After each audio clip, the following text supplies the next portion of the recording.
안녕하세요. 2025년 5월 22일 목요일 매일 성경 말씀 묵상 시간입니다. 오늘 함께 읽고 나눌 말씀은 에스더서 9장 20절에서 10장 3절까지입니다. 오늘도 우리말 성경 번역으로 읽겠습니다. 모르드게는 이 모든 일들을 기록해 원근 각처 아하수에로 왕의 통치구역 전역에 모든 유다 사람들에게 편지로 보내서 그들이 아달월 14일, 15일을 해마다 절기로 지키게 했습니다. 유다 사람들이 그 원수들에게서 안녕을 찾은 날로 그들의 슬픔이 바뀌어 기쁨이 되고 그 신음이 바뀌어 축제의 달이 됐기 때문입니다. 그는 그날을 잔치하며 기뻐하는 날로 지키고 서로 음식을 나누고 가난한 사람들에게 선물을 주라고 써보냈습니다. 그리하여 유다 사람들은 모르드게가 그들에게 지시한 내용대로 그 절기를 계속 지켰습니다.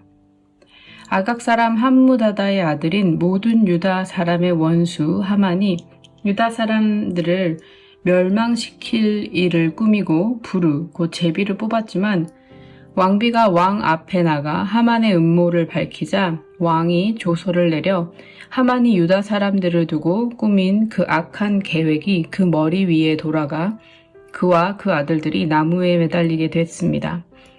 그러므로 부르라는 말을 따서 이 날을 부림절이라고 부르게 되었습니다.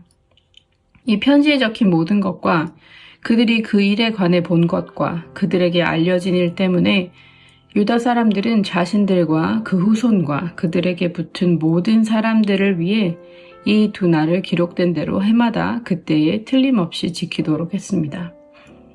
이 날들을 꼭 기억해 모든 집안마다 모든 세대에서 모든 지방과 모든 성에서 지켜야 했습니다.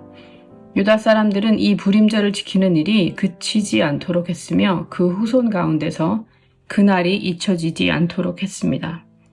이렇게 아비하일의 딸 에스더 왕비는 유다 사람 모르드게와 함께 정권을 가지고 이 부림절에 관한 두 번째 편지를 써서 확증했습니다. 모르드게는 평화와 진실한 말이 담긴 편지들을 아하수에로 왕국의 127개 지방에 있는 모든 유다 사람들에게 보내 유다 사람 모르드게와 에스더 왕비가 정한 대로 그 끔찍하고 슬퍼하던 것으로 인해 그들 스스로 자신들과 그 후손을 위해 결정한 대로 그 정해진 때를 부림절로 제정했습니다. 에스더의 명령에 따라 부림절에 관한 규례가 확정됐고 책에 기록되어 있습니다.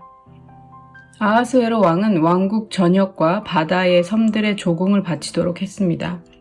그의 모든 권세 있는 행적은 왕이 높여준 모르드게가 승승장구하게 된 모든 내용과 함께 메대와 페르시아 왕들의 연대기에 기록되어 있지 않습니까?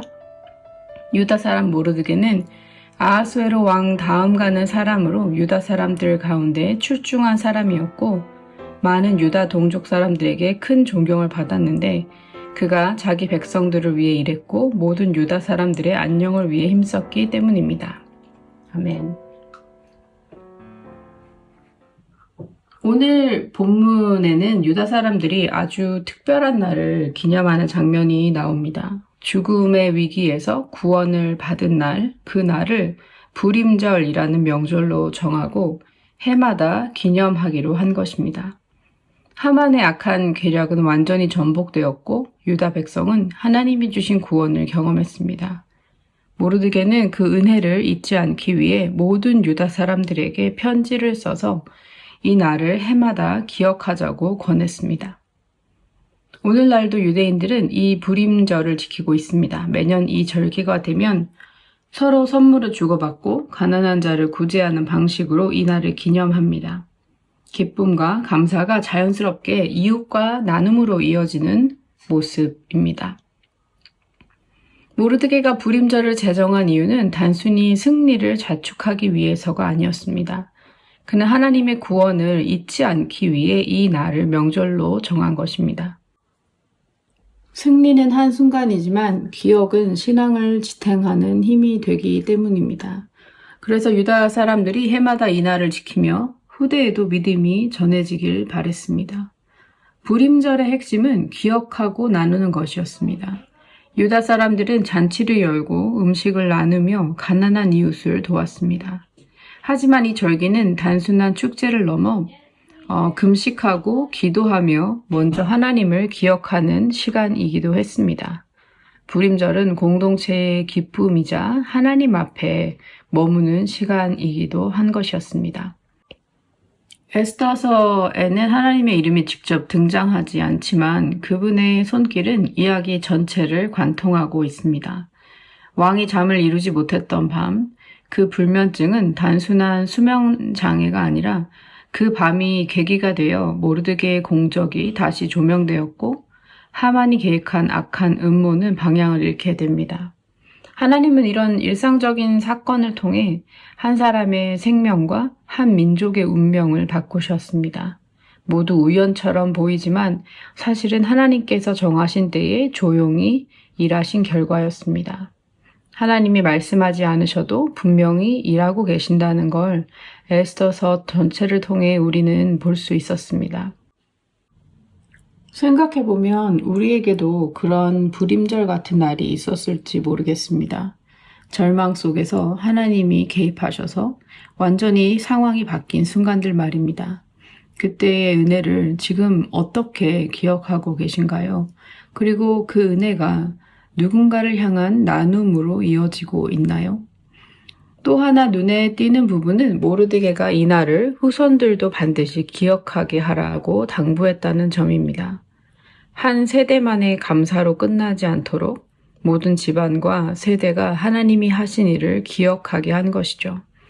신앙의 기억이 다음 세대로 잘 전해지도록 하는 일, 오늘날 우리 공동체에게도 여전히 중요한 과제입니다.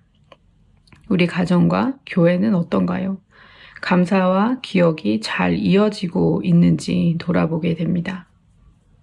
마지막 10장을 보면 모르드게는 왕 다음 가는 자리까지 올라갑니다. 그런데 그는 권력을 위해 살지 않았습니다. 백성의 평화와 안녕을 위해 힘썼고 그 덕분에 많은 이들의 존경을 받았습니다. 본문에는 샬롬이라는 히브리어 단어가 2번 등장합니다.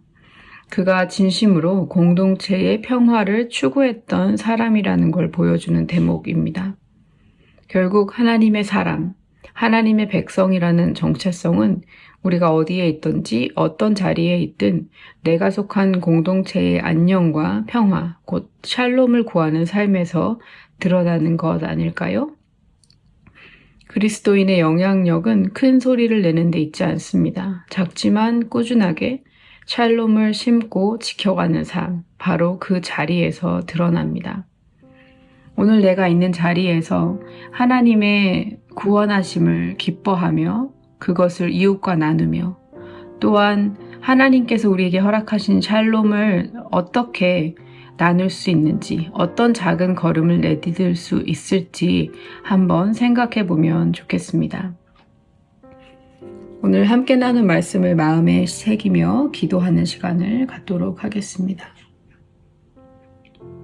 하나님 아버지, 보이지 않아도 늘 일하고 계신 주님의 손길을 에스더서 전체를 통해 다시 보게 해주셔서 감사합니다. 우연처럼 보이는 순간들 속에서도 하나님의 때와 뜻이 있었음을 믿습니다. 저희도 모르드게와 유다 백성이 경험한 것처럼 받은 은혜를 잊지 않고 그 은혜를 마음에 새기며 살아갈 수 있게 도와주십시오. 우리 삶에도 기억해야 할 불임절이 있다면 그 구원의 이야기를 다음 세대와 이웃에게도 전할 수 있도록 해주십시오. 하나님, 우리가 있는 자리에서 샬롬을 심는 사람이 되기를 원합니다. 가정에서, 교회에서, 그리고 일상 속에서 작지만 진실하게 평화를 살아내게 하시고 주님의 백성답게 공동체를 위해 기도하고 행동할 수 있도록 도와주십시오. 우리의 오늘도 주님의 섭리 안에 있다는 것을 믿습니다. 말씀이 이끄시는 방향으로 순종하며 걷게 하시고 작은 걸음 하나에도 하나님의 뜻을 담을 수 있는 우리 모두가 되기를 간절히 소원합니다. 좋으신 예수 그리스도의 이름으로 기도드립니다. 아멘.